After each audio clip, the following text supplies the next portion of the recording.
Hey everybody, Josh the RV Nerd down here at Advantage One RV today, where we sell RVs on behalf of their owners on consignment. Today we've got a sharp little find, 6,165-pound big super slide double bunkhouse with a bathroom entry door, 287 BHS J-Flight. As a Jayco dealer just down the street, it's a trailer I'm very familiar with, and it's basically just a super slide version of the little 264 no slide bunkhouse that I tend to go camping in. Looks like the folks used it a couple times. I don't exactly know why they're swapping out of it. I didn't have the opportunity to speak with the owners myself, but it features full travel accessibility, nice tall ceiling, which is great for somebody like me in the shower, a big shower, now that I mention it.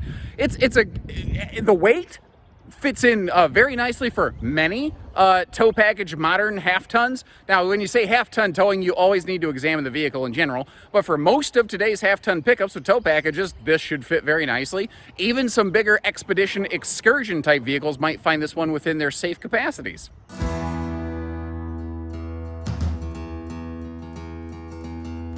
And just from experience looking at so many different used RVs over the years, not to mention all the different J-Flights I've seen in my time, I can see where it's been used a little, but man, not a lot. It's pretty close to new. Now, real quick, I want to address something, because you might notice, holy crap, there's no table for the dinette. Apparently, these folks just preferred to have it like an open lounge, which is something I talk about, but I don't display very often.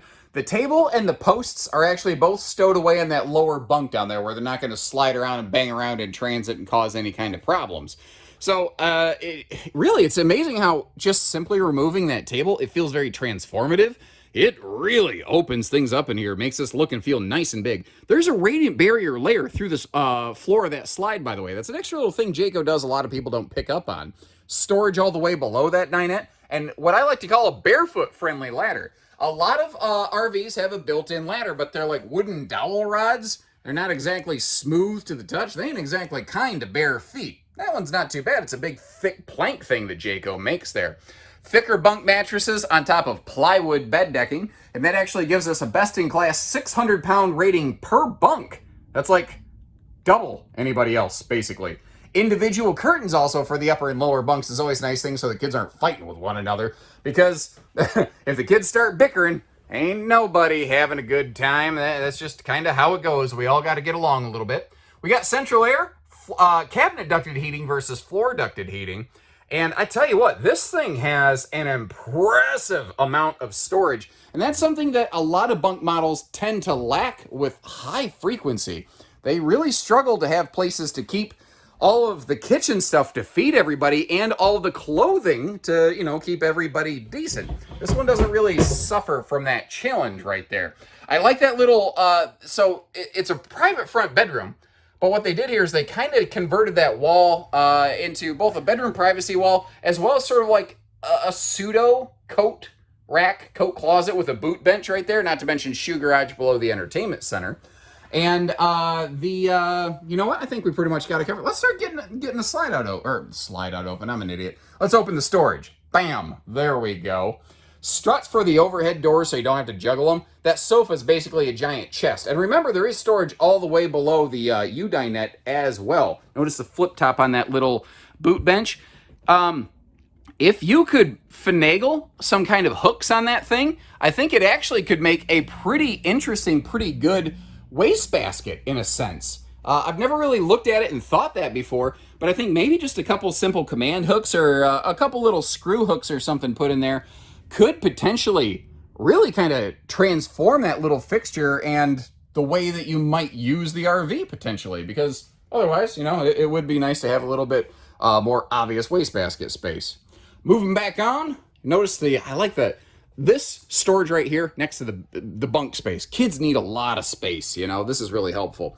This bathroom is way larger than you would have thought. Like, look at the size of this shower. I don't know how well it just translates into pure video, but that is pretty close to like a 36 by 36 or maybe even larger shower. That is very good for people with big elbows or fluffier friendly folks. And remember, being a little bit taller, folks like me can actually fit into that thing. If you're 6'3" or shorter, you can stand in here without your head in the skylight. And as you're getting out of the shower, this is kind of what you might see right here. One other thing I want to mention, there is a deadbolt on that entry door straight here into the bathroom, so you don't got to worry about people opening the door on you and exposing you to the neighbors in a way that'll get you registered on some sort of offender registry where you have to go door to door and announce yourself to your new neighbors.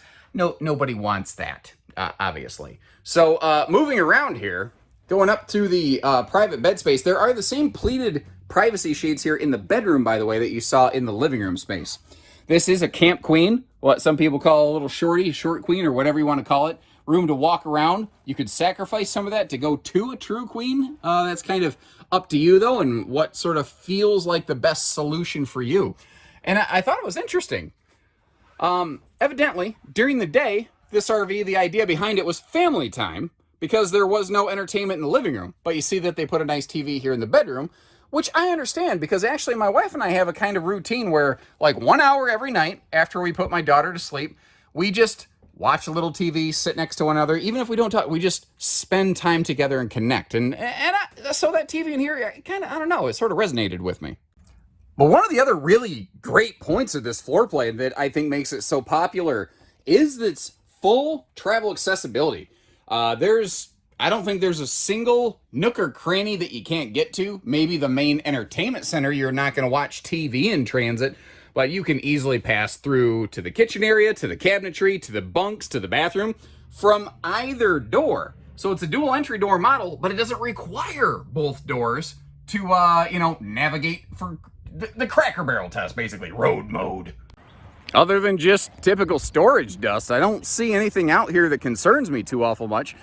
This does have a full true pass-through, nice big doors on both sides. So next time I start saying something smart to my wife, or, we have this system where I do something stupid and she's like, stop it. And then I start picking at her more. She's like, I'm serious. And then after that, I'm sleeping in the pass-through. It works every time. It's amazing. It's a very foolproof system that we have there. Maybe I could wrap myself up with that outdoor carpet that looks like the previous owner's purchase that appears to be coming along with the sale of this camper. All LED tail and marker lights, by the way. Very underrated, underappreciated feature. And kind of like that rug, somebody added a slide awning over here that's coming with the camper, because obviously removing one of those after you put it on is kind of silly, doesn't make a lot of sense. You might notice the windows are tinted. That's something that in a more simple series class like this, you only find about 50% of the time. Like Catalina does it. A lot of your Forest Rivers don't. That's not, it's just a difference in how they go about it. I like the tinted windows because it helps keep the sunshine down in the camper. And down here under the bunk, there's a whole various mess of things. The RV is winterized currently. You see access to the water heater right there. I'm really, really hoping that sewer hose was never used, laying there on top of that freshwater hose. Just as an issue of public safety, I feel it's a appropriate moment to mention you should never mix black tank stuff with any sort of freshwater stuff, or really any other cargo. It should always have its own separate stuff. Hand sanitizer, gloves, smart safety features like that. Now, again, I don't know the exact history behind this camper, so it could be that stuff was just never used. It all got lumped in there. I'm not sure. I don't know. I just kind of want to put that out there to keep everybody safe. You may have noticed, the other thing I would mention, if it were me, I would recommend maybe disposing of at least that freshwater hose and getting your own new one if you purchase the RV. Just personal recommendation from your Uncle Josh right there. Keep you safe. There's a full outside utility shower on the back. Spare tires never been used. Give you a quick look up here at the roof line. I haven't seen anything up there that concerns me. Again, just a little bit of storage dust that needs swept off, but I'm not seeing seal problems or, where a tree branch busted through it and somebody tried to hide it or nothing. Everything there looks fine. Direct entry bathroom doors are going to cut down on a tremendous amount of foot traffic, tracking dirt through the camper, which is nice. Now with that outside shower on that rear side back there, what you can do is hose the kids off, get the worst of the turtle slime from the lake off them, then have them actually take a quick shower, keep the worst of that gunk out of your gray tank. I understand that's what it's made for, but I don't know, it's just a little more odor control. It's a little less stuff plugging things up. I just feel better that way. Goodyear Endurance radials, by the way. That's a hands down best in class feature that you're looking at on this trailer. Those are rated for up to 87 miles an hour. It's the same type and grade of tire that they use all the way up through Jayco's luxury fifth wheels. So thank you once again for joining us down here at our family-owned and operated facility. If you appreciate the information we give you, you know, being the nitty-gritty details, brutally honest, whenever we see something that we feel you need to know, make sure you click the like button on that video, leave us a comment, say thanks, or any questions that you might have. I'll do my best. And subscribe and follow along here. We certainly appreciate the support, and we've always got new content coming out pretty much every day, usually 1 or 2 or 3 videos. So, when you're ready, we're ready. Take care, stay safe, have fun, and have an A1 day, everyone.